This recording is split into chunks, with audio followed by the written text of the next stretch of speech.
now just while I can talk. But ideally, you want to have all of your petit fours cut first before you start working with your fondant.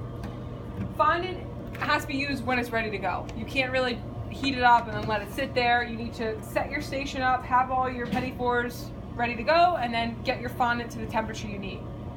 So I'm going to cut first and then talk about those two things up there. So we have over in the equipment, we have oval cutters, we have round cutters.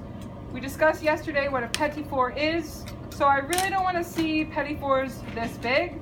This is probably the largest I would go. Okay, this is like 3 bites. Smallest. This is a little bit challenging to cover, this tiny bit. You can do it, but just you want to stay in this range of sizes, okay? This is the max. As far as rounds, you should have a ruler on you. If you want to cut things straight, you should use a ruler.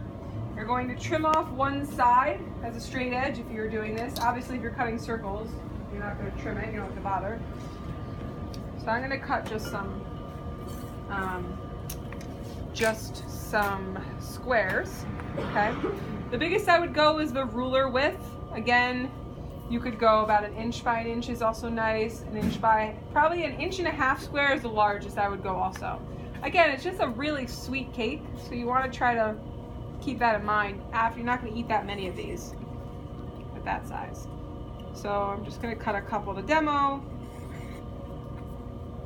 so I can demo decorating. Also, nice sharp knife, cut all the way through. Okay. Turn my cutting board. Again, use a straight edge to trim. Have a scrapple so you keep your station clean. And cut some squares. You could do rectangles, you could do diamonds. You get a little bit of a waste with diamonds, but they are pretty, so you have some choices there. I would suggest you cut your sheet in half. Each person can, you know, cut up their own pieces or shapes. As far as the fondant goes, it's really hard to keep a small amount of fondant colored and ready to go. So I would try to really get together with your partner, and you can pick different colors, maybe different shades, and start coloring with the lightest shade first, and then move on for a darker phase, a darker shade. It's really hard to keep it ready to go and liquid and stuff once you start working, so that's why I don't want you to split it up and to do 2 separate ones. Okay, I'm cutting it, I'm brushing off any excess crumbs, I'm gonna lay them on my rack. You wanna not put them too close together, leave some space so you have room to pour over. I'm gonna show you what I mean when I demo it. So you can cut all your pieces and then maybe put them back on your board so they're out of the way, not just sitting out.